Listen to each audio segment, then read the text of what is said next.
Hello, welcome to Simcha, a celebration of life. I'm Nikki Wallman.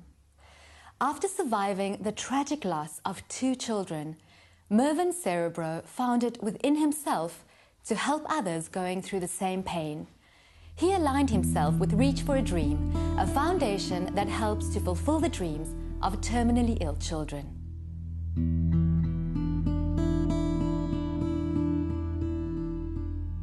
The concept of loss, particularly the loss of a child, is extremely difficult to contextualize.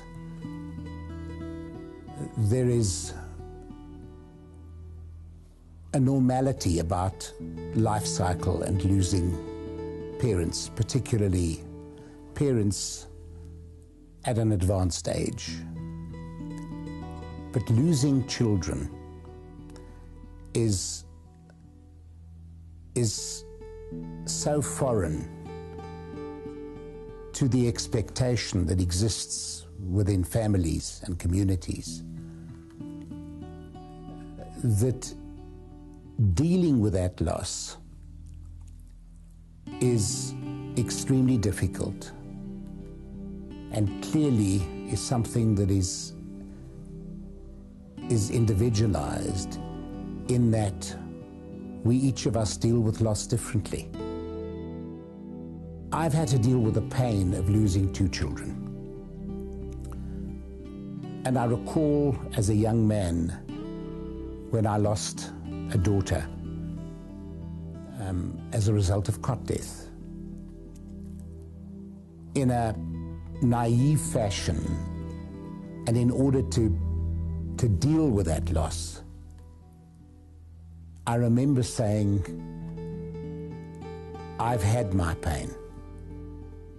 And the old story about lightning only strikes once worked for me in dealing with that loss.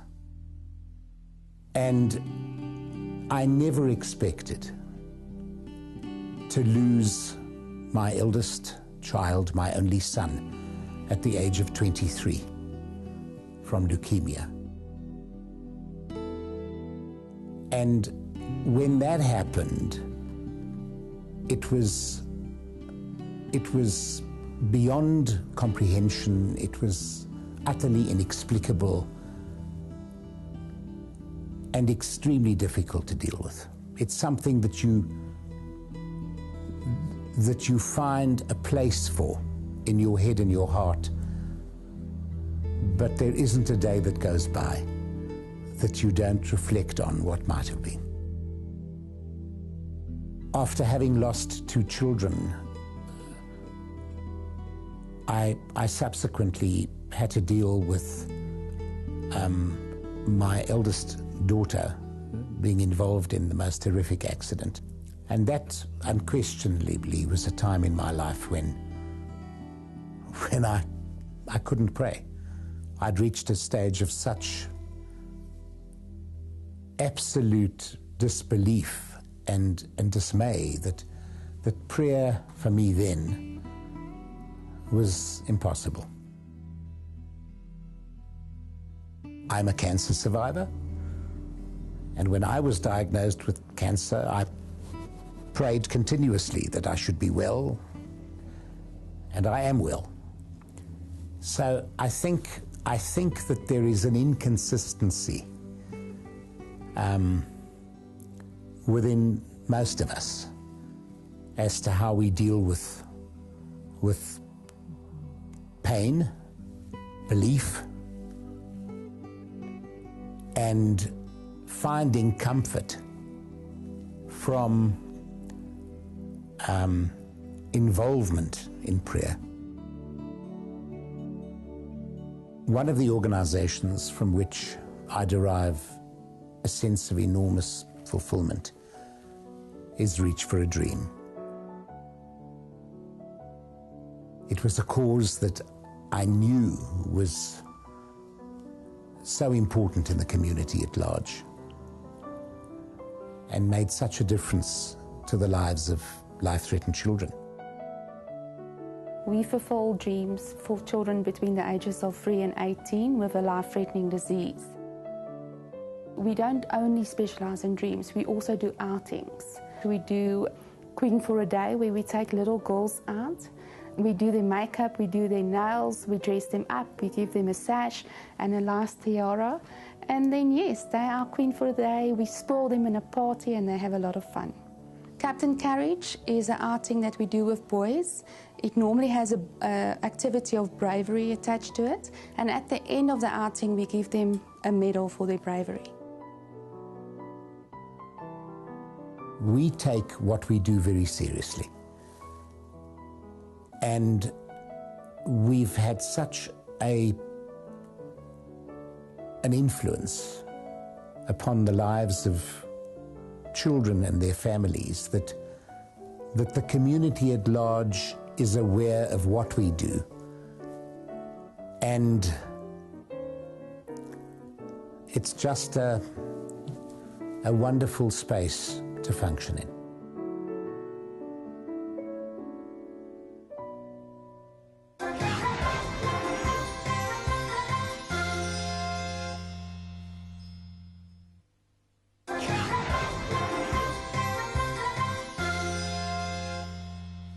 Everyone is likely to experience the death of a loved one during the course of their lifetime. Yet this transformation need not necessarily be for the worse. Dealing effectively and positively with the grief caused by such a loss is central to one's recovery process.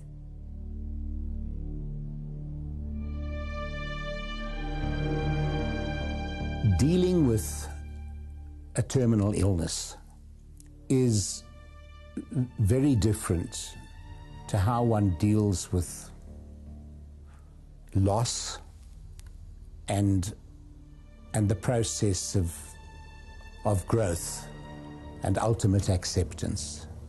It's very difficult for a family to contextualize the reality that this child is going to die.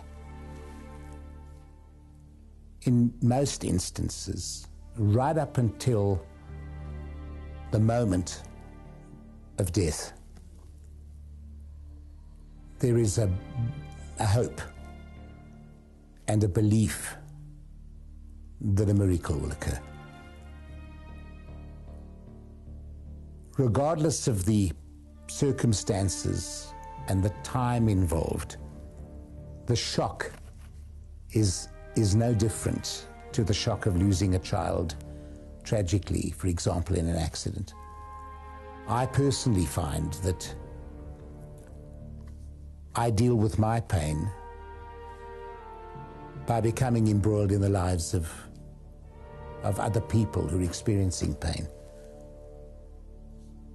And I find that very healing. It's just about wanting to nurture and provide support to people who are suffering the most indescribable pain. I've always believed that one of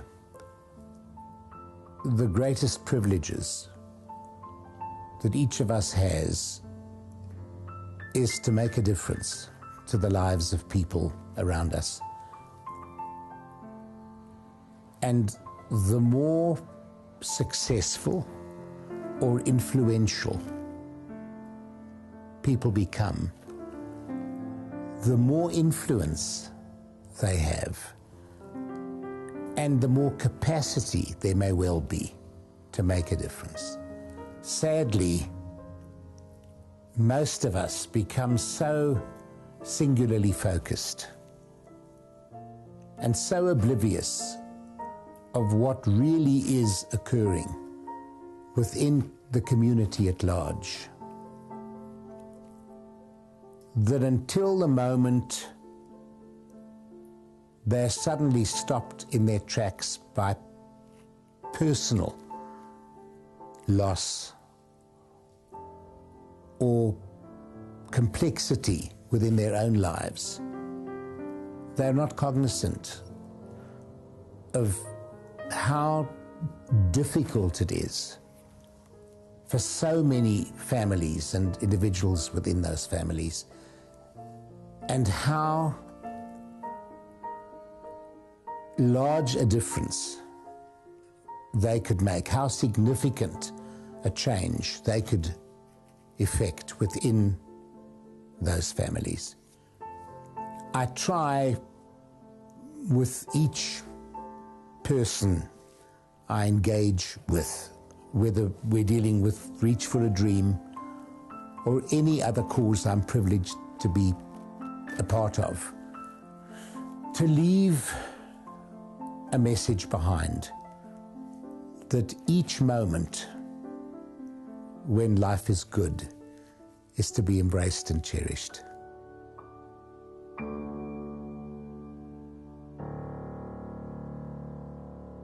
Well, that brings us to the end of this week's show.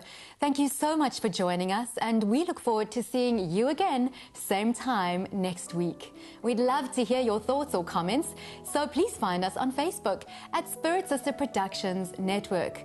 And if you've missed any of our previous shows, you can find them on our website at www.spiritsister.co.za.